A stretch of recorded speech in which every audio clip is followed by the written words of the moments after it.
ይገኝበታል። የደህንነታችን ዋና ስጋት የሆነችው ግብጽ ከሶማሊያ ጋር በኦገስት 2024 ወታደራዊ ስምምነት ማድረጓ ይታወቃል። በቅርቡ ደግሞ ከጅቡቲ ጋር የወደብ ስምምነት ማድረጓ እየተነገረ ነው። ዲሴምበር 27 25 ግብጽ ከኤርትራ ጋር ኦክቶበር መጨረሻ ላይ የባህር ኃይል በተመለከተ ስምምነት መጨረሳቸውን በተለያዩ ሚዲያዎች እየተነገረ ነው። እኛስ ከአንዳቸው ሀገራት ጋር የተጨበጠ ወደብ ሳናገኝ የበይ ተመልካች ሆነን የምንኖረው እስከ መቼ ነው? ከዚህ ጋር ከም ትሪእዎ ዘለኹም እቲ ፓርላማ ዝበሃል ዘሎ ናይ ኢትዮጵያ ተኣኪቡ ነቲ ፎሬን ሚኒስተር ናይቲ ሃገር ዶክተር ግዴዎን ዝበሃል ዘሎ ንዑ ዓዲሞም ብዛዕባ ኣፍደገ ባሕሪ እዮም ዝዛረቡ ዘለዉ። ኣፍደገ ባሕሪ ጥራይ ግን ኣይኮነን ትሕቶ እንታይ እዩ? ግብፂ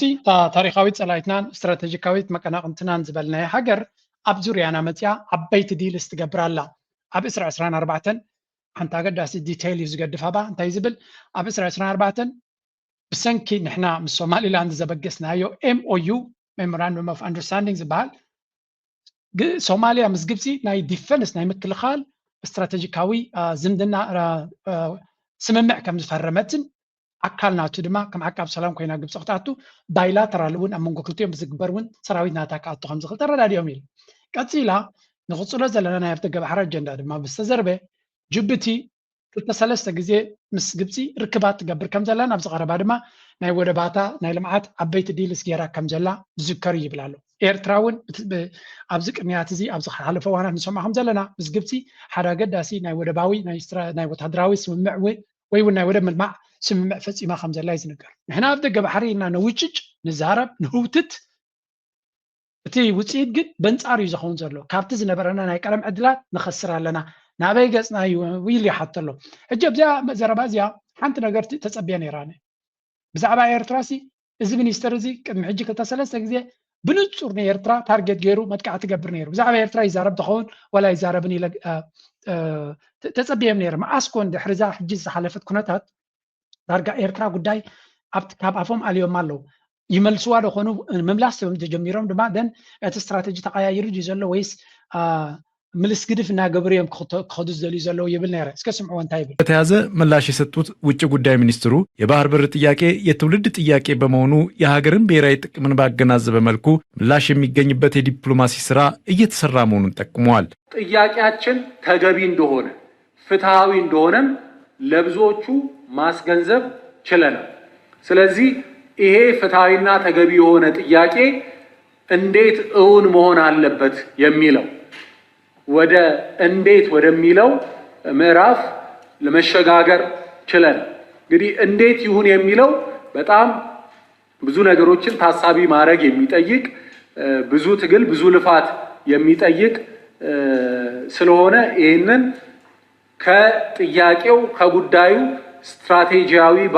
ስትራቴጂክ ባህሪ አኳያ ተገንዝበን እንድናየው አደራ ለማለት እንታይ ዝብል ዘሎ መሲልኩም ሓቅኹም ኢኹም ወላ ሓንቲ ይብል የለን ሸንኮለል እዩ ዝብል ዘሎ ምክንያቱ ዝበሃል የለን ስትራቴጂ ናይ ነዊሕ ሰብ ተቐቢልዎት ሓሳብ ኣምፂናዮ ናይ ጉዳይ ናይ ኣፍደገ ባሕሪ ኣገዳሲ ምዃኑ ንዘላቒ ረብሓ ናይቲ ሃገር ዘድሊ ምዃኑ ተዘሪብሉ ፍትሓዊ ምዃኑ የእሚንና ንመን የሚንካ ዓለም ምሉእ ትጋገ ኣለኻ ዓለም ለኻዊ ሕጊ ክትጥሕስ ትደሊ ኣለኻ የስ ንግዳዊ መዓላ እንድሕሪ ኮይኑ ምስ ጎረባብትኻ ተረዳዳ ኢሎምካ ካብኡ ሓሊፉ ማንም ክሕግዘካ ዝኽእል ከምዘየለ ኣብ ጉዳይ ናይ ሶማል እኮ ንሪኦ ኣለና። ሶማል እኮ ሓደ ፍራጃይል ሃገር እዩ። ፍራጃይል ማለት ወዲቓ ዘለያ ሶማልያ ትበሃል ብሽማ ዳ እምበር እቲ ፌደራል መንግስቲ ዝበሃል ካብ መቃዲሾ ወፃኢ ዝኾነ ይኹን ቦታ ዝኾነ ክገብር ዝኽእል ዓቕሚ ዘለዎ ይኮነ ወታደራዊ ይኹን ወላ ቁጠባዊ ወላ እውን እቲ ቁጠባ ናይቲ ሃገር ብዓብዩ ኣብ ድጎማ ናይ ካልኦት ሃገራት ዝምርኮስ እዩ ዘሎ ክሳብ ሕጂ ከምዚ ዝኣመሰለ ሶማል ካላ እሞ ከዓ ንሳቶም ከም ኢትዮጵያ ዓብ ፅልዋ ኣለና ንፀጥታ ናይ ሶማል ብዙሕ ከፊልና ኢና ሰራዊትና ውሎ ደን ኣብ ደገ ባሕሪ ክትረክብ ኣይመኸበደካን ብዓይኒ ሓይልኻን ወይ ከዓ ፅልዋኻን ኣብ ግምት ኢኻ እንተዝኸውን ነይሩ ኣይተኻለን። ብወገን ኤርትራ ምናልባት ኤርትራ ዓለም ይፀልኣዩ ናብ ኤርትራ ዘሎ መንግስቲ ድማ ኣሜሪካ ይፈትዎን ገለ ካብ ዝብል ሓሳብ ድማ ዓሰብ ኢሎም ግዒሮም ዓፊሮም ኤርትራ ግን ሓያል ዝኾነ በቲ ንሳቶም ዝዓፈርዎን ዝገርዕዎን ሓያል ዝኾነ ዲፕሎማስያዊ ርክባት ክትገብር ዕድል ረኺባ ውፅኢት ናቱ ድማ ከምዛ ሕጂ ትሪእዋ ዘለኹም ወላ ሓንቲ ቁም ነገር ዘይብሉ ኮይኑ ተሪፉ ስትራቴጂካዊ ዶ ወላ ታክቲካዊ ዶ ኢልካ ብኣፍካ ክትዛረብ ትኽእል ግን ኣብ ስምምዕ ቅድሚ 2 ወርሒ ቢሉ ይኸውን ምናልባት ኤርትራ ንናፅነታ እውን ሕቶታት ኣለና ዝብል ዝነበረ እዚ ሽም ኤርትራ ጠቂሱ መንግስቲ ኤርትራ ንህዝቡ ዘገልግል ኣይኮነን ስለዚ ክእለ ኣለዎ ቁጠባዊ ኢንቴግሬሽን ክንገብር ተኮይና ኤርትራ ከም ሃገር ከም ናይ ሴኩሪቲ ናይቲ ሃገር ኣብ ኢትዮጵያ ተኣትዩ ብረብሓ ኢትዮጵያ እዮም ሃገር ክሃንፁ ዝደልዩ እናበለ ንኤርትራ ብግልፂ ናይ ኩናት ኣዋጅ ዘረባ ዝዛረብ ዝነበረ ተገምቲሉ ንኤርትራ ብሽማ ክረቕሓ ይመረፀን ዝኻ እንታይ ዘርእየካ completely diplomatically fail ከም ዝገበሩ ወዲቖም እዮም ሕጂ ገለ ስፖንሰር ይደሊ ኣለዉ ነታ ሓሳብ ተመሊሱ ኣጆኹም ናብ ኤርትራ ክትከዱ ትኽእሉ እዮም ዝብሎም እስራኤል ምናልባት ተስፋ ትቦም ነይራ ናብ ሶማሊላንድ ከይዳ ኣብ ሶማሊላንድ ደኣ እንታይ ኮይኖም እዮም ቅድሚ ኩሉ ሰብ ዋጋ ዝኸፈልሉ እሳቶም ዓንዲሮም ከይዶም ዓብ ዋጋ ከፊሎም ዚሮ ዝወፁ ሕጂ ዳ እንታይ ክገብሩ እዮም ንስማዕ ናብ ሶማሊላንድ ንዝገር ምክንያቱ ኣብታ ጉዳይ ናይ ሶማሊላንድ ናይ ብሓቂ ዘገርም እዩ ዘሎ ናይ ኢትዮጵያ ተው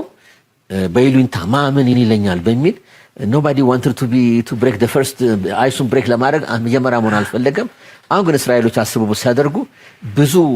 ሸክማቸውን የወረደው ደስታቸውን የጨመረው በጣም ፍላጎታቸው እንትን ያለና ፈንክሽን እንደ ሀገር እኔ ኤርትራና እነሱን አወዳደር ብትል እኔ አይቼዋለሁ እንደ ሀገር ፈንክሽን ያደርጋሉ ፓርላማው ይሰራል ባጀት አላቸው ሲአምጣልኝ ያስመራን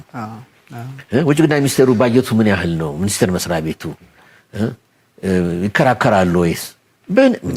የስቴት እንኳን ካራክተር የለው እንግዲህ እሱም ነፃ ነኝ ብሎ እንትን የሚንቀሳቀስ ሕጂ እንታይም ዝብሉ ዘለው በሓፈሻ ሶማሊላንድ በተሓሳብ ነዊሕ ንዓመት ምሉእ ኣብ 2024 ዝጎዝጎስሉ ሶም እዮም ነይሮም ሃገር ክትከውን ኣለዋ ምሳኹም ሰሪሕና ብላብላ ኢሎም ግን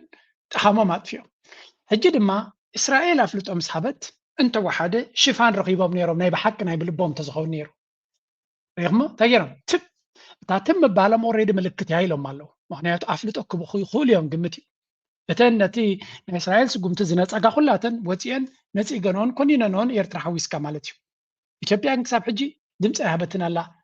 ትም ኢሉ ኣሎ እዚ ማለት ድማ ካልኩሌት ዝገብር ዘሎ እቲ ትም ምባል ኦልሬዲ ንእስራኤል ክኾነን ኣይደለየን ነቲ ኩነታት ድማ ስቕታ መሪፁ ዘሎ ካልኩሌት ገይሩ ነቲ ኩነታት ናይ ግብረ መልሲ ናይ ዓለም ርዩ ናይ ሴኩሪቲ ካውንስል ዝተገበረ ኩሉ ርዩ ኣፍልጦ ክህብ ከም ዝኽእል ግምት ኣሎ ብድሕሪ መጋረጃ ድማ ምስ እንታይ ክትቡኑ ትኽእሉ እንድሕሪ ኣፍልጦ ሂባ ኢሉ ከዓ ይማጎት ክህሉ ክእል እዩ ይዘራረብ ክህሉ ክእል እዩ ሶማሊላንድ ከምቲ ቀደም ክንበካይና ዝበልዎ ክህብዎ ድልውነት ኣለዎም ዲ ሕጂ ኣፍልጦ እንተሂብዎም ሜኒ ቲንግስ ሓንቲ ግን ኣላ ኣብዚ ኣገዳሲ እንታይ ክብልፀን እዩ ሶማሊላንድ ምስ ኤርትራ ክነወዳድራ ከለና ኤርትራ ሃገር ክትከውን ኣይግባኣን እዩ ብመንፅር ናይ ሶማሊላንድ እዩ ዝብል ንሱ ጥራይ ከይመስለኩም ሰፊሕ ዝኾነ ፕሮፓጋንዳ አንጻር ኤርትራ ክገብሩ ጀሚሮም ኣለዉ ምሳና ዝተሓሓዝ ጉዳይ ኣይኮነ ግን ስምዑ ኣብዚ እውን የምሰራውን አንድ ዜናዎች ወር ደግሞ የተለያዩ ለእናንተ ማቀበላቸውን ኢንፎርሜሽኖች ትዊተር ላይ ስክሮል እያደረኩ ባለበት ሰዓት ላይ ያገኘሁትን አንድ ፎቶ ላሳያችሁ። ሶማሊላንድ እና ኤርትራን የሚያነጻጽርበት አንድ ቻርት ነው ያወር ደግሞ ኣብዚ ናይ ብልፅግና ካድረታት ነዚያ ትሪእዋ ዘለኹም ብዚ ሰፍሐ መልክዕ እዮም ዘጥቅዑ ዘለዉ ኤርትራን ሶማሊላንድን ብምባል ንኤርትራ ታርጌት ዝገበረ ኤርትራ ብሶማሊላንድ ክትወዳደር ከላ ሃገር እውን ኣይኮነትን ዝብል ማለት እዩ እዚ ከዓ ኣቐድም ኣቢሉ እቲ ፎሬን ሚኒስተር ናቶም ዝዛረቦ ዝነበረ ስነ መጎት ምዃኑ ዋላ እውን ናይ እስራኤል ፕራይም ሚኒስተር ክዛረብ ከሎ ኣብቲ ናይ ዩናይትድ ኔሽንስ ኣብቲ ሴኩሪቲ ካውንስል ብጉዳይ ናይ ሶማሊላንድ ኣፍልጦ ምሃቦም ኣብቲ ሴኩሪቲ ካውንስል ኢመርጀንሲ ሚቲንግ ናብ ዝተገበረሉ ሶማሊላንድ ብመንፅርቲ ሓደ ሃገር ከም ሃገር ንክኸውን ዘድልዮ ነጥብታት መትከላ ዝብልዎ ንዑ ተማል ሃገር እያ እዮም ዝብሉ ስለዚ ረይዎ ሕጂ ኣብዚ ቻርት ገይሮም ሶማሊላንድ ህዝቢ ናታ ኢሎም ቁጠባ ናታ ካብ ናይ ኤርትራ ከም ዝዓቢ ናይ ኤርትራ ጂዲፒ 2.9 ቢልዮን እዩ ናይ ሶማሊላንድ ድማ 4.5 ቢልዮን እዮም ዝብሉ ዘለዉ ህዝቢ እንትኾነ ናይ ኤርትራ 3.5 ሚልዮን እዩ ናይ ሶማሊላንድ ድማ 6.2 ሚልዮን ይብሉ ኣለዉ ዩኒቨርሲታት ሶማሊላንድ 42 ኣለዋ ይብሉ ኣለዉ ኤርትራ ድማ የብላን ዩኒቨርሲቲ የብላን ዝብል ኦኬ ኤርትራ ዩኒቨርሲቲ ዝበሃል ኣብ ኤርትራ የብላ ኮሌጃት እዩ ዘለዋ ኮሌጃት እዩ ዘለዋ ሕጂ እቲ ዩኒቨርሲቲ ኮሌጅን ፍልይ ኣለዎ የባዕሎ ኮሌጅ ኦፍ ኢንጂነሪንግ ንገለ ዝበሃል ኮሌጅ ማይ ነፍዒ ኮሌጅ ናይ ዓዲ ቀይሕ ዘሎ ከምኡውን ናይ ሓመልማሎ ክኸውን ይኽእል ኣብ ካልእ ዘሎ ወላ ኣባፅዕ እውን ዘሎ ማሪን ነይሩ ኮሌጃት እዮም እዚኦም ኮሌጅን ዩኒቨርሲቲን ይፈላለዩ ግን ኤርትራ ዩኒቨርሲቲ የብላን ክበሃል ከሎ ግን እንታይ ዘስምዕ ፈልጥኩም ኣሎ ትምህርቲ የብላን ከምኡ ንኸስምዕ ኢሎም እዮም ዝፃወትሉ ዘለዉ ስለዚ maybe at some point እታ ናይ ዩኒቨርሲቲና ደጊምና ክመልሳውን ኣገዳሲ እዩ ወይ ከዓ ነቲ ኮሌጃት ማይ ነፍሒ ዩኒቨርሲቲ ንቀይር just ዩኒቨርሲቲ ዝብል ሽም ንሃቦ it doesn't matter ዓለም ለኻዊ recognitions I mean እቲ ኮሌጅ ማይ ነፍሒ ሞር ካብቲ ኣስመራ ዩኒቨርሲቲ ዝበልፅ ይመስል ክትሪኦ ከለካ ኢንፍራስትራክቸር ናቱን ገለን ስለዚ ዩኒቨርሲቲ ንክትገብሮ ሬኮግኒሽን ምናልባት ምስ ገለ ኢንስቲትዩሽን ተዘራሪብካ ክግበር ዝኽእል ኸውን I don't know much about it but እቲ ኣብዚ ክትሪኦ ከለካ ዝገብርዎ እዚኣቶም ስለዝኣከቡ ወይ ምራ ብዙሕ ግዜ ንሰምዖ ዘረባ እዚ ካልእ እንታይ ብለው 6 ፕሬዚደንታት ካብ 91 ክሳብ ሕጂ 6 ፕሬዚደንታት ጌራ ኣብ ኤርትራ ግን ፕሬዚደንት ሓደ እዩ ዘሎ ዝብል እዩ ወላቲ ወደብ ናትና እውን የወዳድርዎ ኣሎ ባፅዕ 150,000 ቶን ንዓመት ከንቀሳቀስ ከሎ እቲ ድማ 1.5 ሚልዮን ቶን የንቀሳቀስ ይብሉ ኣለዉ ኢንተርኔት የብላን ኤርትራ ትያቶም ኣለዎም ገለብለ ዝብል እዩ እዚ እጂ እንታይ እዩ ንኤርትራ ታርጌት ጌርካ ኤርትራ ሃገር ኣይኮነትን ንዝብል ካምፔይን ወላ እኳ ሃገራዊ ቴሌቭዥን ናቶም ተኣልዩ እንተለካቦ ብቲ ናቱ ፕሮፓጋንዳ መሽን ግን ነዚ ኩነታት እዚ ኣበርቲዖም ክሰርሕሉ ምዃኖም ኢና ንዛረብ ዘለና ስለዚ የስ ብርግፅ ኤርትራ ብቐሊሉ ነዚኦም ድባንክ ክትገብሮም ትኽእል እያ ኣሲምፕል ዛ ኤርትራ እንተደልያ ባይቶ ኮሌክት ጌራ ክትገብሮ ትኽእል እያ ከምዚ ሱራት ኣይትፈጠን እያ ዝብሎ ዝነበሩ ሰባት ፈቲሓ ክትቅይሮ ዝኻለት ኢንተርኔት ከተታታቱ ኤርትራ እንተደልያ ዝኽልክላ ሓይሊ ክህሉ ይኮነን ስለዚ ኩሉ እቲ ዝደልዩ ATM የብላን ገለመለ ዝበሃል ዘሎ የብላን ስለዘይ ጀመረቶ እንተጀሚራቶ ግን ኩሉ ነገር ክእለ ዝኽእል እዩ ብዝኾነ ኣብዚ ነጥብታት እዚ ኤርትራ ኣልርቤት ወላ እውን ንሕና ከም ሃገራውያን ብዙሕ ምድሆታት ነዚ ዲባንክ ኣብ ምግባር ነዚ ቻሌንጅ ኣብ ምግባር ገጅፍ ስራሕ ይፅበየና ከም ዘሎ ኢና ከነፍልጥ ንደሊ ካልእ ነቲ ስቕታ ቁርብ ስቕ ኢሉ ዝቐነየ መልሲ ዝሃበ ድማ ስምዕዎ ኣብዚ benefit, but for America's benefit as well. Okay, one last question, because now you have to go. Somaliland. I had to look it up on the map. You have recognized Somaliland. You were the first nation to do so. Now that I know where it is, I studied a little history for it, but why? What provoked that and the timing? Well, Somaliland has 6 million citizens, moderate Muslims. They want to join the Abraham Accords, and I think that's very good. They are Democrats. They've had elections. The rest of Somalia, which is hodgepodge, has had al-Shabaab terrorists there. Never had elections since for, I don't know, for decades. Got a lot of terrorists coming there. So why not support democratic, moderate country, Muslim country that wants to join the Abraham Accords? ከም ትሪእዎ ዘለኹም ሶማሊላንድ ሞደሬት ዝኾኑ ኣስላም እዮም ስለዚ ንዓታቶም ምድጋፍ ክሳዕ ክንዱ ሕማቕ ኣይምኾነን ዝመስል ዘረባ እዩ ዝዛረብ ዘሎ ብልቲ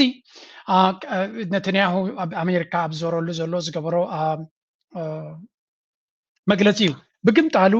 ዓለም ኣብ ጎኒ ሶማልያ ከም ዘላ እዩ ዝንገር ሓደ ካብኡ ለንቀነ ኣብቲ ሴኪሪቲ ካውንስል ናይ ፈረንሳ ሓደ ካብቲ ደገፍቲ ናይዚ እስራኤል ዝበልዎ ስምዕዎ ኣብዚ Chiari for that briefing. France recalls its commitment to the unity, territorial integrity and the sovereignty of Somalia in accordance with the United Nations Charter. France welcomes the recent renewals of the sanctions regime targeting the terrorist group Al-Shabaab and the mandates of the ብሓፈሻ ፈረንሳይ ይኹን ዩኬ ብምሎም ዓበይቲ ሃገራት ንልኡላውነትን ግዛታዊ ሓድነትን ናይ ሶማልያ ከም ዝድግፉን እስራኤል ዝገበረቶ ድማ ዋላ እውን ብሽማ ጠቂሶም ንእስራኤል እንተደይኮነኑ ነቲ ዓለም ለኻዊ ሕጊ ንድግፍ እንድሕር ኢልካ ኦልሬዲ እቲ ኩነታት ንፁር እዩ ሓንቲ ፅብቕቲ ሪፖርት ካብ ኤርትራ ዝተበገሰት ነይራ ንሽተይ ንዓ ፅማቕ ሰሚዕና ክንሰግር ስምዑ ኣብዚ አባል ባይቶ ጸጥታ ውድብ ሕብራት ሃገራት ነቲ እስራኤልን ሶማሊላንድ ከም ሃገር ወግዓዊ ኣፍልጦ ንምሃብ ዝወሰደቶ ስጉምቲ ብትሪ ኮንነንኦ እቲ ባይቶ ትማሊ 29 ታሕሳስ ኣብ ዘካየደ ሕጡፅ ኣኼባ ኣባላት እቲ ስጉምቲ ንኣህጉራዊ ሕጊ ዝጥሕስን ንርግኣት ሶማልያ ዝዘርግን ምዃኑ ብምጥቃስ ተቃዊመንኦ ኣሜሪካ ፖሊሲኣ ኣብ ጉዳይ ሶማልያ ከም ዘይተቐየረ እኳ እንተገለጸት እስራኤል ዝወሰደቶ ስጉምቲ ከም ዘየኾነና ኣነፂራ አምባሳደር ሶማሊያ ኣብ ውድብ ሕብራት ሃገራት ኣብ ዝሃቦ መግለጺ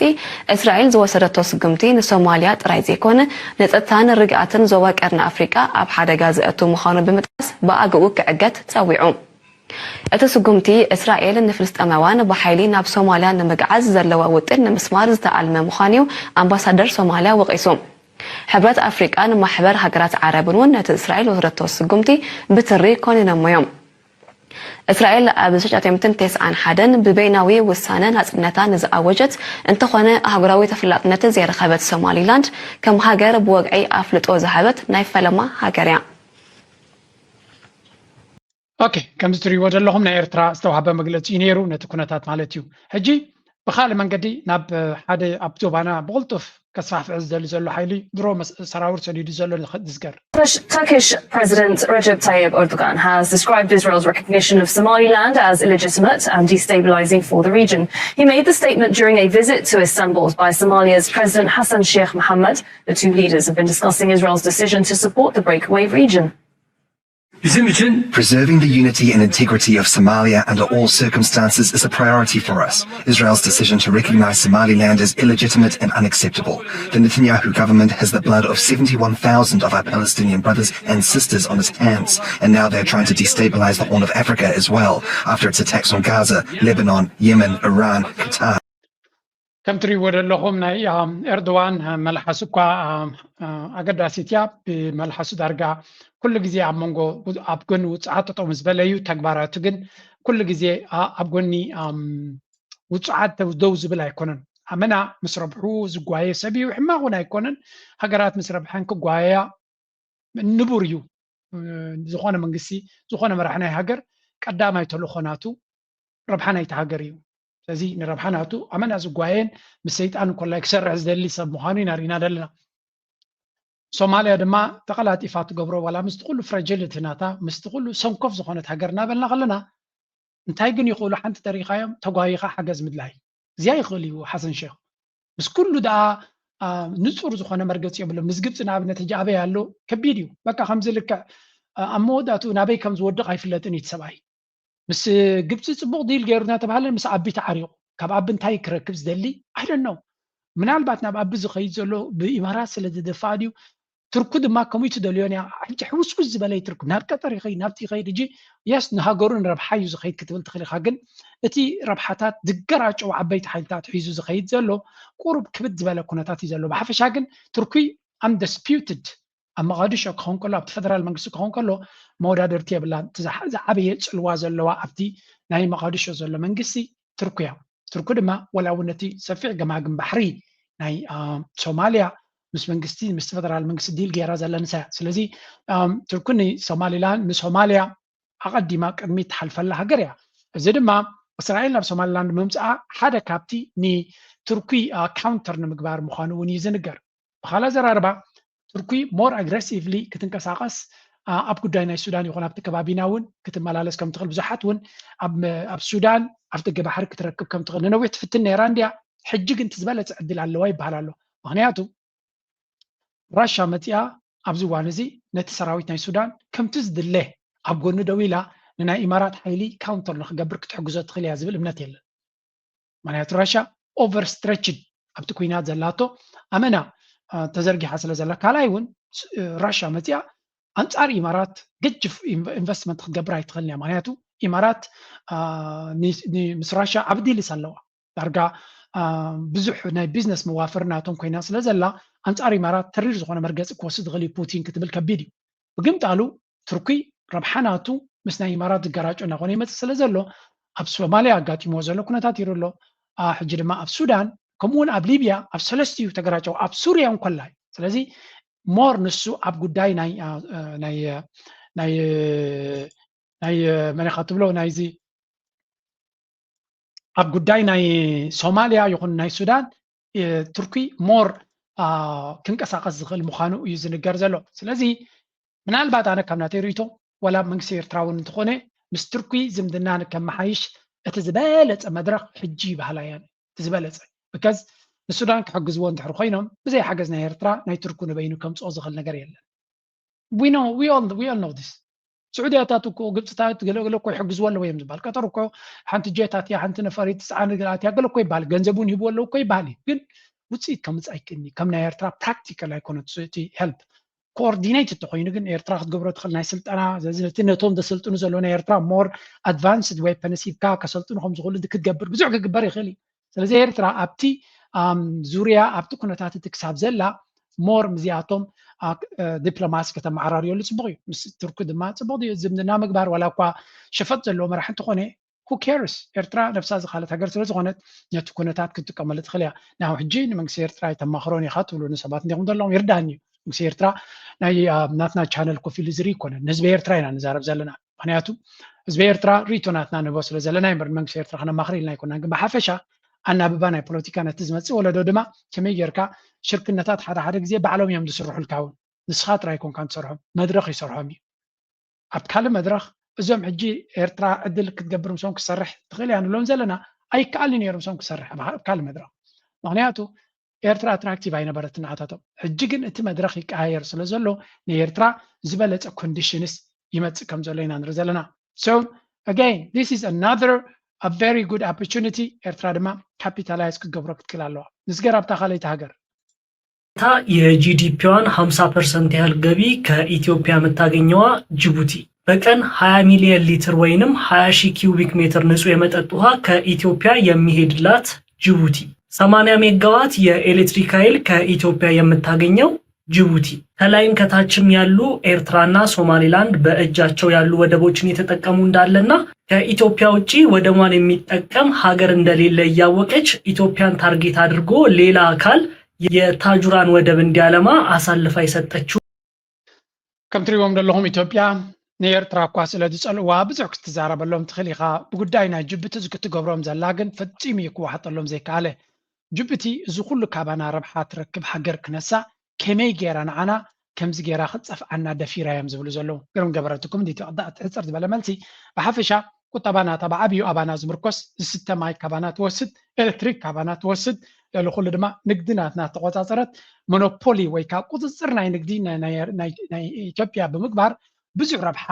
ትግሕጥ ዘላ ጅቡቲ ከመይ ጌራ ምስ ግብፂ ከምኡ ድማ ምስ ስዑድያ ዓበይቲ ዲልስ ንዓና ገዲፋ ክትገብር ክኢላ እዮም ዝብሉ ዘለዉ እቲ መልሲ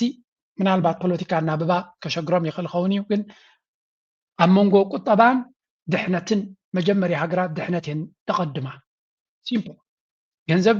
ረብሓ ዲኻ ትርኢ ወላ ድሕነትካ ትርኢ እንድሕር ኢልዎም ካብ ንኣብነት ሓደ ሰብሲ 10 ሚልዮን ክበካ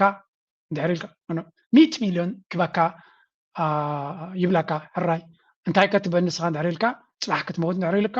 100 ሚልዮን ኣይኮነ 200 ሚልዮን ዝቕበል ሰብ ክህሉ ይኽእል እዩ ንደቀይ ክኸውን እንድሕር ኢሎም ንደቅኻ ክኸውን ኢሉ ዝመውት ኣይምተሳንን ብሓፈሻ ግን ንስኻ እንተለኻ ጥራይ ሃብትን ሽርክነትን ዝሰርሕ ድሕነት ቀዳምነት እዩ ዝወሃቦ ኤርትራ ድማ ምስ ኢትዮጵያ ወላ እውን እትትብልዎ ሽርክነት ደገለዶ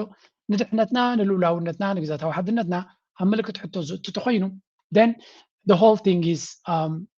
ውፅኢት የብሉን ስለዚ ጅቡቲ ሃገራዊ ድሕነታ ቀዳምነት ስለትህብ ዘላ እንኮላይ ዝኩሉ ረብሓ ዘለዋ ክነሳ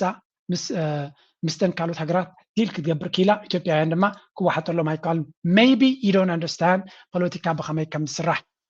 እቲ ስኻ ባህቱ ትረኽቦ ደላ ኣብ መወዳታ ንህላውያን ንድሕነታን ዘስጎ ትሕሪ ኮይኑ ትመራሒ ወይ እውን ሃገር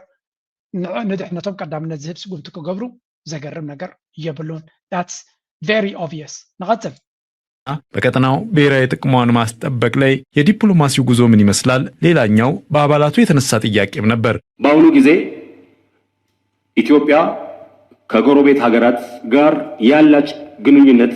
እንዴት መግለጽ ይቻላል? ኢትዮጵያ ከጎረቤቶቿ ጋር ያላትን ዲፕሎማሲ በማጠናከር የጋራ ተጠቃሚነትን ለማረጋገጥ ቆመው ዲፕሎማሲያዊ ግንኙነት ቻችን ጋር ያለን ግንኙነት ከአብዛኞቹ ጋር ጥሩ የሚባል ግንኙነት ነው ማለት ፈልጋለሁ። ይህንን በመሰረተ ልማት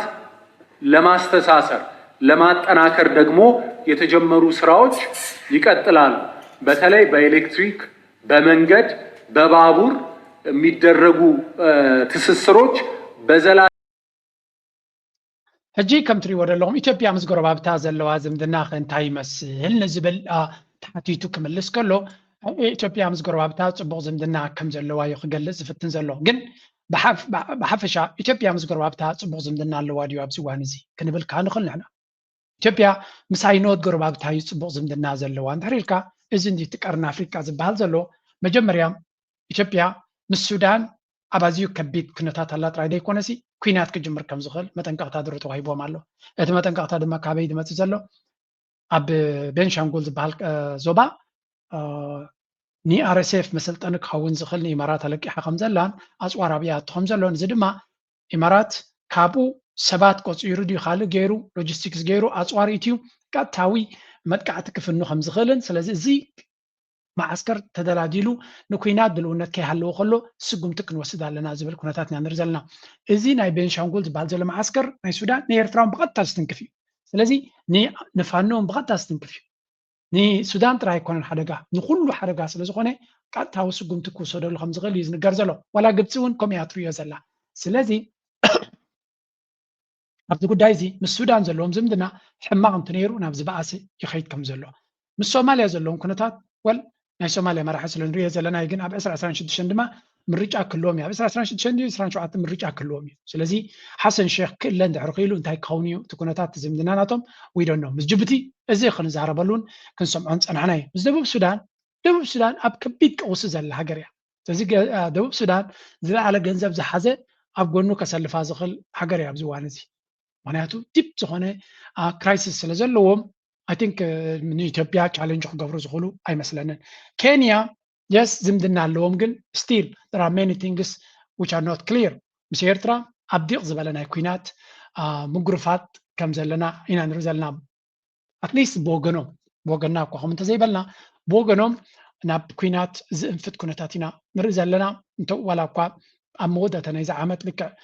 ናይ ዓመት መብፅዑ ዝነበረ ይመስል 15 كجمر كله بيرترا فخرامس جمرن دي حجقن مبصعناتو ناي عامت ناي 15 زوداي مثلا 16 مبصعناتو لنقنا نصبينا معناتو ابي احمد اب 14 الى حد ورا حد 14 تي ام او يوز بالنا سومالي لاند يفرملي 14 نملت عامد دما سوماليا كله حقيم اب ديسمبر ورا 10 دما اب تركو خيدو اب انقره تفراري موديوا لك عندنا بيرترا غيروا تاجندا حسب إيرترا قل تباهلو كم تري ولا لهم جدما تا نجرناك أحمد خير الله أسرع شدشن I don't know ناب كينيا قصهم ديم كم خبلو ويس كاله كم سومالي لاند كاله بوتا جوبالاند ديم كلو بونتلاند ديم كلو ولتي انتهى قبل 5 ويس تملي سوي عصب قبلو ويس باص يوم كغيرو ويس فور السودان يوم قبلو ولتي سلازي أبتي وانزي أبي أحمد زمرو زولو سرعات انت عينتا كايدا لو أب تقربابتين حريلكا فتصينكا متحازو زيبلو ناي كالا هاجرات زمنه نكالوت هاجرات وريرو كوس زغل شركنا دايز بهالمبر ناي شركنا أنفذ زيبلو ناب تهديدن ناب فخران ناب تعبيتن زخده نخل بغلط مكفتة كم زغل الزخا أوش تعدو كيف زخنا تسقم إنها هلو خلو شجرن تسقم إنها هلو خلو مور ناي دقة externalize زخنا تسقماتنا فترة بفلاين يرترا دما كم حنت عباية أجندة ناي زغل نبلا زلنا دمر دما قبتي مس كلهم مس السودان قبتي مس إيرترا قبتي مس جيبوتي قبتي مس صوماليا قبتي إن كلهم يزوب السودان قبتي كل يازلا قبتي سلازي تخردينا تعفينا تشفينا زبل زرا بعد ما كاوي دمز again إيرترا نزاح حجي إسرع حمشان زقبرتونا دبلوماسي تبقصوتات أب إسرع شدشتن من مليسا ناب كونكريت زخونة جبت زخونة ديلس كغياري تمنيتنا معناته أب إسرع حمشان حيال زخونة ماسترفول زخونة دبلوماسي تقايدو بس جبت استقبره بالسودان استقبره بس سعودية استقبره نايب حكي أب كبابينا الله زخونة مكس عصات تغيرو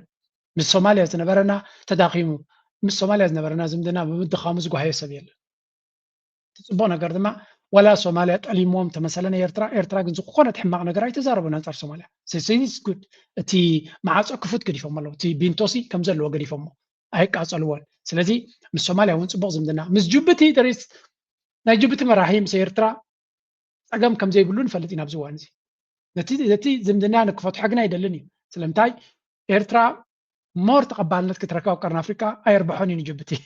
نجبتي مراحي أقول لك زي إيرترا كم زل لا تاخذ كونيز دلي عايز كم زي مسكالو شركنا زي بالله معناته ناي كل تقرن أفريقيا ربحها زبل عزل لو سلا زخونه I think كتنا يجبتي مراحل كبدوز قد جفاهم بسون كيد مثلا بزح ربحاتات ناي كله أخاخي بيبلع سلا زلو ويل أبلونج ترم جن قليل كون كم زي كونين عند رزلنا إثيوبيا قلنا مودة بزياجنا نود بدأ نفس من كسر أنتنو جوتي ما أنت علي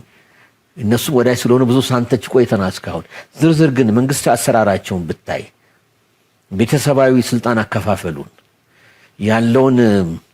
ዝርክርክነትና ኮራፕሽንና ኒፖቲዝም እንደውኛ ወንድም ህዝብ ስለሆን የሰው ገበናን በባህላችን መሸፈን ስለምንወድ እንጂ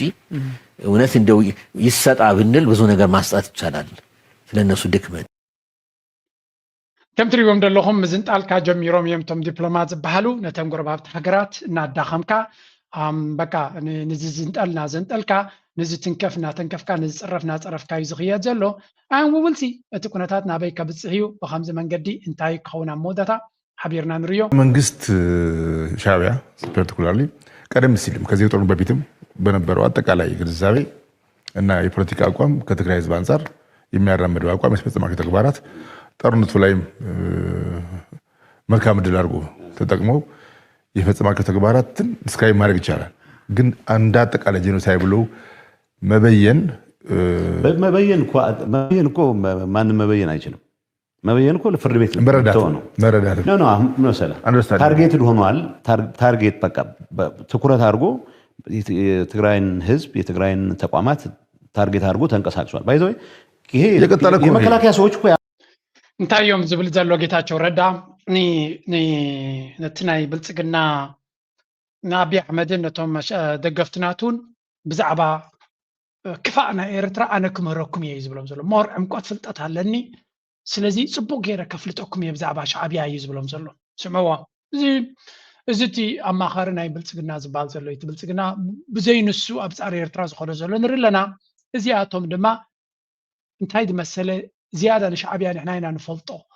نمنكس إيرترا هنا نفلطو مغنياتو كأنزا ناتو زرعنا هنا إذا كان دايزري كأنزا بتقرأ إذا قاتمي إيرترا جيراتو نخبليو زرع زلو سمعوا ده أقول علينا جيت شيء قلت لك هنا ترى منكس يعني أهون بالفو أهون presence time line هنا قام يرام داركو بس أمبروك إيرترا منكس إندي بلن بمجمراتين نو أنتن أمفير كذا أي هون فابريكات قاتل بني بينهم كذا አይደለም ሱማ ፋብሪካዎች ሲያቃጥሉ የኛም ሰው እኮ አቃጥሏል እሱ አይደለም ሲስተማቲክ የሚባለው እኮ ሌላ ነገር አለ ታርጌት አድርገህ ሆን ብለህ ጽሁፎች ልንገር እኔና የፌመስ ስም ስለነበረኝ ነው ዘሬስ ነው ፌመስ ዜሮ ገራልታ አንድ ጣሊያናዊ ሎጅ አለ ሁለት ሎጆች አሉ ያፈረሱበት መንገድ አሁን የፕራይቬት እንትን ነው ይጻፋል 30 ዓመት ይጻፋል አለ በእንትን ስልኬ ላይ ይዤዋል ፎቶ አንስተዋል ደብረጽዮን ተከዘ ጌታቸው ፈዘዘ ምናምን ይላል ያው ወታደሮች ይቀልጡ ግን ኮንሲስተንትሊ አዲያ ኦሮ የሚባል ቦታም አድዋ ያየሁታል ብላክቦርድ ላይ ሁሉም ይሄድንባቸው ቦታዎች ላይ ብላክቦርድ ላይ ኤርትራን የገቡባቸው 30 ዓመት ወደ ኋላ መልሳችሁናል 40 ዓመት እንመልሳችኋለን ይላል ሕጂ ኣብዚ ስምዕዎ እንታይ ዝብል ዘሎ መጀመርያ እቲ ተዛረበ ዘሎ ኤርትራውያን ከም ዝጻሕፍዎ there's no evidence ጭብጥ ዝበሃል የለ ኤርትራውያን ገይሮም እዩ ዝብል ዘሎ እምበር ኤርትራውያን ከም ዝገበርዎ there is no any evidence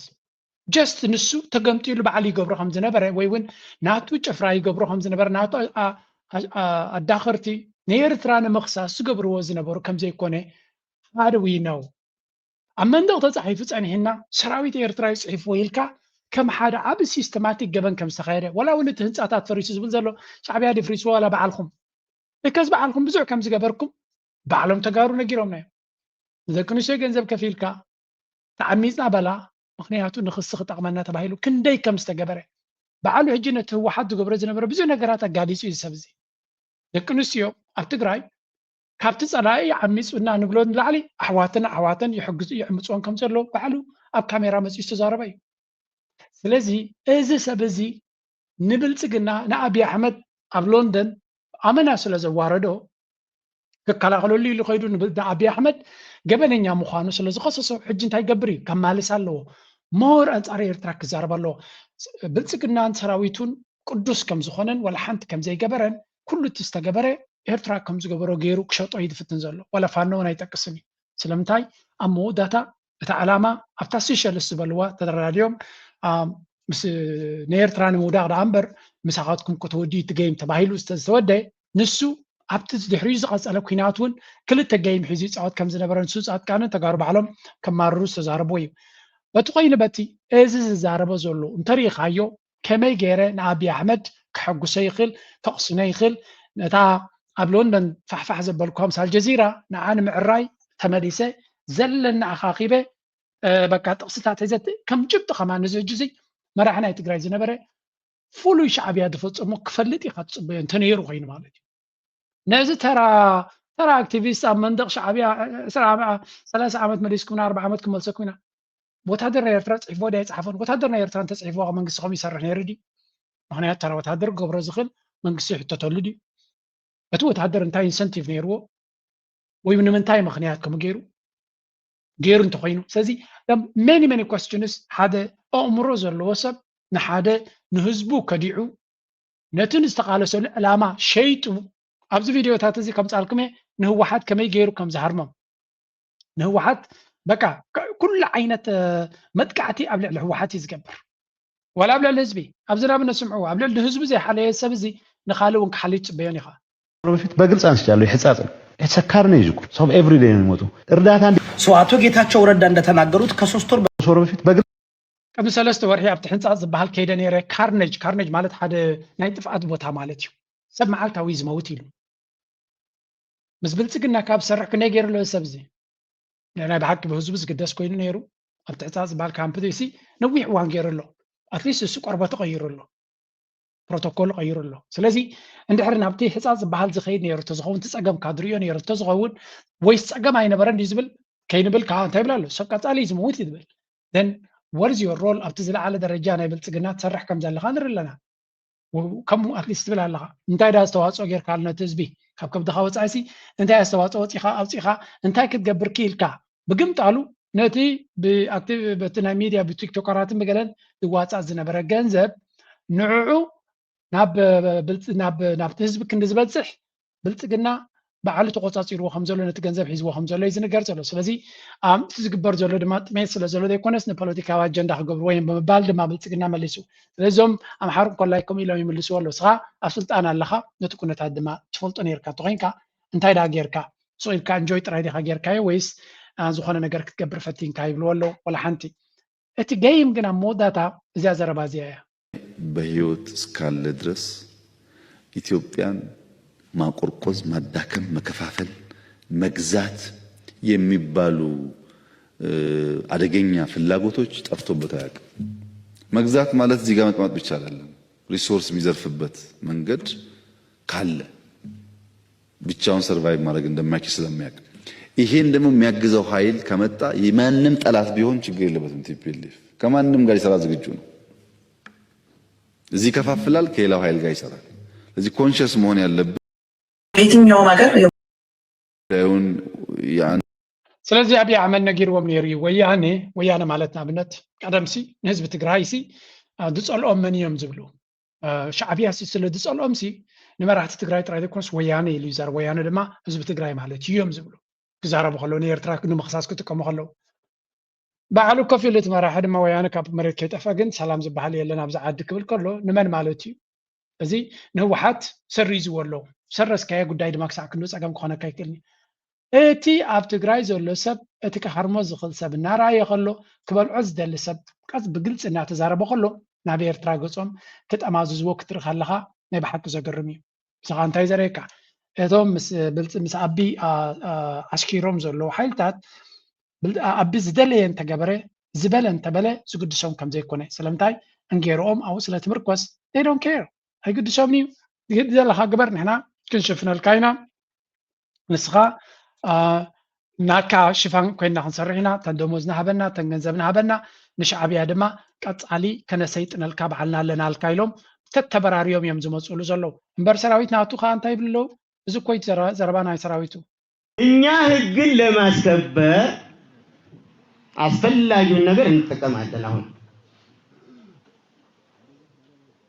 አስፈላጊውን ነገር እንጠቀማለን ኑ በሏቸው መንግስት እጁን ዘርግቷል ግቡ ብሏል ካልገቡ ግን ቴክኖሎጂን እያንዳንዱ የሚገል ቴክኖሎጂን አምርተናል አገር ለማዳን ስንል አገር ለማትረፍ ስንል ታይዝ ብልዘለዘጅ ንሕሪ ንሕና ንብሎ ምሳና እንተ ተሰማሚዕኩም ኣብ ዓለም ዘሎ ቴክኖሎጂ ክንጥቀም ኢና ይዝብል ዘሎ ንካልእ ፀላኢ ካብ ግብፂ ንዝመፀ ወይ እውን ካብ ኬንያ ንዝመፀ ፀላኢ ይኮነን ኣብ ውሽጢ ዓዱ ንመሰሉ ንዝቃለስ ዘሎ ኩሉ ዓይነት ቴክኖሎጂ ክንጥቀም ኢና ይብላሉ ኣብ ግዜ ኩናት ናይ ትግራይ ተመሳሳሊ ዓይነት ፈኸራ ወታደራዊ ክዳን ጀነራላት ናይ ኣቢ ብቪድዮ ዝተቐድሐ መዓት ኤቪደንስ ኣለዎም ጀኖሳይድ ክፍፅሙ ከም ዝኽእሉ ከጥፉ ከም ዝኽእሉ ከነጥፊ ኢና ኢሎም ክዛረቡ ከለዉ ዝተመርገ ቪድዮ ኣለዎ እዚ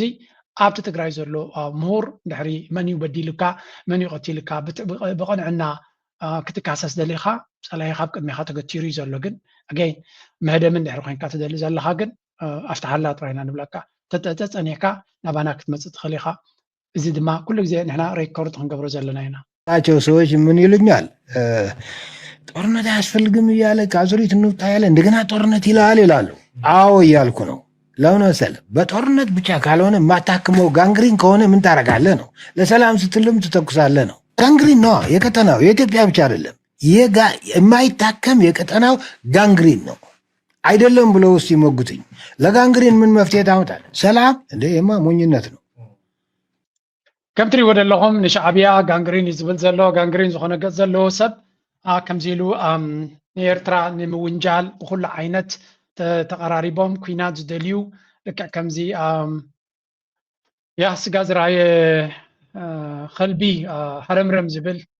ከምኡ ዓይነት ሓረምረም ኢና ንርኢ ዘለና ሰብ ደወደይ ንኩናት ክንዲ ዝሓረምረም ይብል እዩ ግን ኣጋይን እዚኦም ኣብ ነፍሶም ኣብ ናሓትሕዶም ዝገብርዎ ምስ ረኣኻ ኢኻ ትቐብፆም ናሓትሕዶም ከምኡ ዝኾኑ ንካልእ ዳ እንታይ ክገትፉ ኢልካ ትሰግሮም ማለት እዩ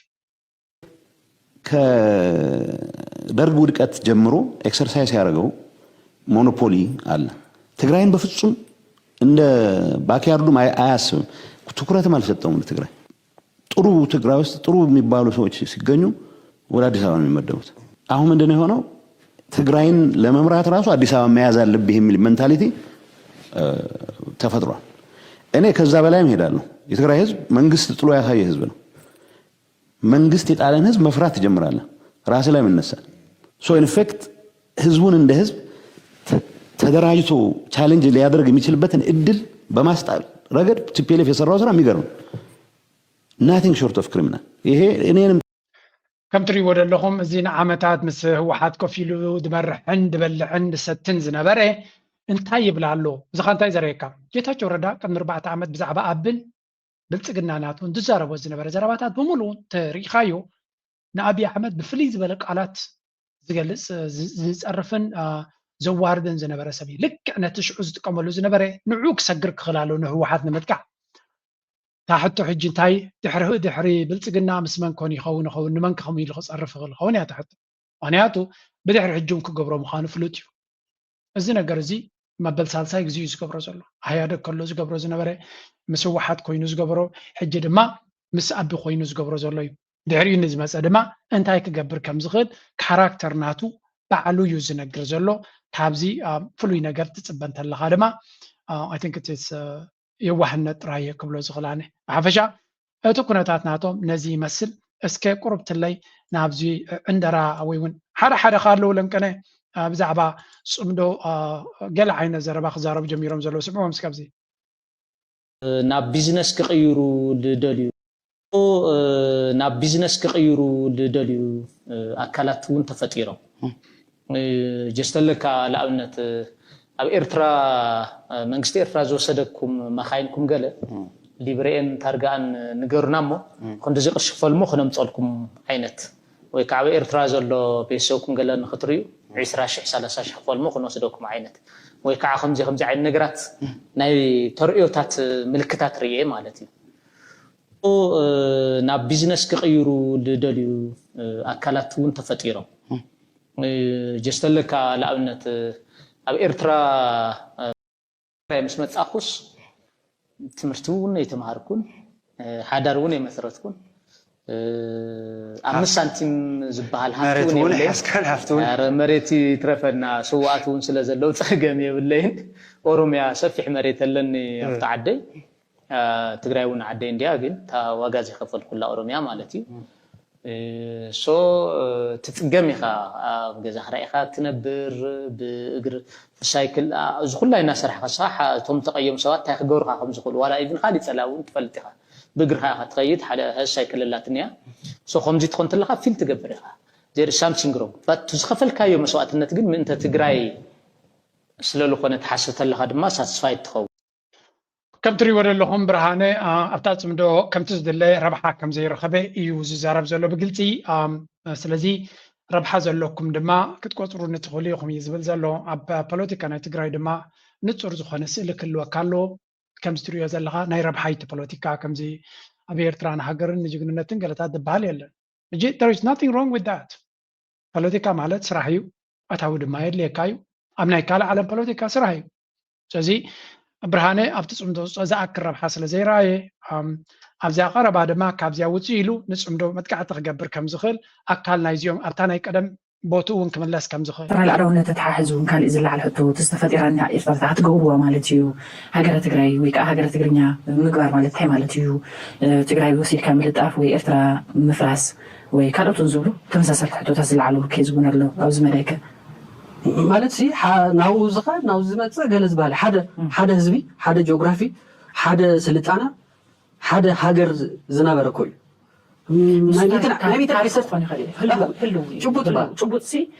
ጭቡጥ ኤርትራ ትበሃል ሃገር ኣላ ኣፍርቆ ተገምዐ ህዝቢ ድማ ኣብዚ ምስኢት እዛ ሃገረ ኤርትራ ሲ ወግዓዊት ሃገረ ትግርኛ ንበራ ክበሃል ተሎ ሲ ዘይወግዓዊ ሲ ሃገረ ትግርኛ እያ ዘላ ሕዚ ኣብ ዝኾነ ይኹን ናይ ኤርትራ ቦታ ሓንቲ ከተማ ሲ ጥቀሲ ትግርኛ ከይተጠቐመት መንግስታዊ ስራሕታ መንግስታዊ ተግባራታ ናይ ቁጠባ ተዋስኦታታ ወይ ወታደራዊ ዞን ይገይርዎ ዋላ ተበላስ ተሰራዊት ሲ ካብ ትግርኛ ወፃኢ ካሊእ ተጠቂሙ ክሰርሕ ገለ ተራእዩ ይፈልጥ ብዲሞግራፊ ተመፂና ኩሎም ኣሃዱታት ናይቲ ሕብረ ከም ትሪእዎም ዘለኹም መርዚ ናይዚኦም ኣይውዳእን እንድዩ ግን ሓደ ግዜ ብማዕዶ ኮለ ገና ከይመፅእ ከሎ እቲ ተንኮላቶም ከምዚ ኢሉ ብቪድዮ ገፅካ ክትሪኦ ከለካ ንህዝቢ ኤርትራ ትዝበለፀ መምሃሪ እዩ እዚ ሓሳብ እዚ እዚ ኣተሓሳስባ እዚ ኣብ ብዙሓት ኢሊት ናይ ትግራይ ከም ዘሎ ኣብ ገለገለ ክፋል ናይ ኤርትራውያንና ባህልቲ እውን ዝርአ ኩነታት እዩ ስለዚ ሓድነት ህዝቢ ኤርትራ ብከምዚ መንገዲ ክፍትንዎ ንነዊሕ እዋን ኣጋዝያን ዝበሃል ኣተሓሳስባ ንነዊሕ እዋን ኤርትራውነት ክብድህ ዝፀንሐ እዩ ከም ትሪእዎም ዘለኹም ዴር ስቲል ኣላይቭ ከም ዘለዎ ይቕፅሉ ኣለው ሓደራኹም ንከምዚ ዓይነት ኣተሓሳስባ የስ ትሪገር ክገብረካ ይኽእል ከቆጥዓካ ይኽእል ከሕርቐካ ይኽእል ከም ንቡር ጌርና ንወሰዶ ግን ልዑል ጥንቃቐ ድማ ክንገብር የተሓሳስበና ምክንያቱ ነቲ ሕማቕ ኣተሓሳስባ ኣብ ቪድዮ ቀዲሖም ይነግሩና ምህላዎም ክንሕጎስን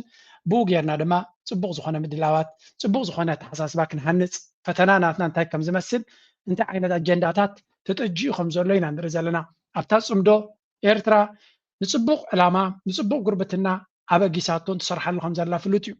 ብካልእ መንገዲ ግን እታ ፅምዶ ንካልእ ኣጀንዳ ክጥቀሙላ ዝደልዩ ሓይልታት ከም ዘለው ድማ ምስጢር ዘይኮነ ጋሕዲ ምዃኑ ከነርእየኩም ኢልና ኢና ነምፅኦ ዘለና ካብዚ ወፂና ናብ ኤርትራ ገፅና ክንሰግር እስከ በዚያ ክንጅምር መጀመርያ ቅንያቱን ቅንያት ሓድሽ ዓመት ስለ ዝኾነ ክንበሃል ሲ ባህጊ ኣለኒ ብጣዕሚ ዝጉሂ ኣብዚ ኣብ ኢንተርኔት ክርኢ ከለኹስ ኤርትራውያን መፍለጢና ሰይ ኣብዚ ቲክቶክ ኣንበሳ ኣውሪዶም ዋው ኤርትራውያን ክመፁ ከለው ዋው ኤርትራውያን ክህቡ ክበሃል ከለኹ እዚ ኩሉ ዝህሊ ንዓና ኣየድልየናን እዩ ንኣኹም ኣየድልየኩምን እዩ ኣብ ሂወትኩም ትስርሑ ኣለኹም ከምኡ ንኣኹም ኤርትራውያን ጠምዮም ነንድበሃል ኤርትራውያን ሓሚሞም ነንድበሃል ኤኒቲ ሃገር ያ ንዓና ትመፀና እስከ ፀውዑ ለይ ሓንቲ ሃገር ኤርትራውያን ውግእ መፂዎም ነንድበሃል ሓንቲ ሃገር ፀሓፉ ለይ there is nobody ብስምዒት እንኸይድ ህዝቢ ክንከውን የብልናን ኢንተሊጀንት ካበዩ መፂ ኣነሲ ውይ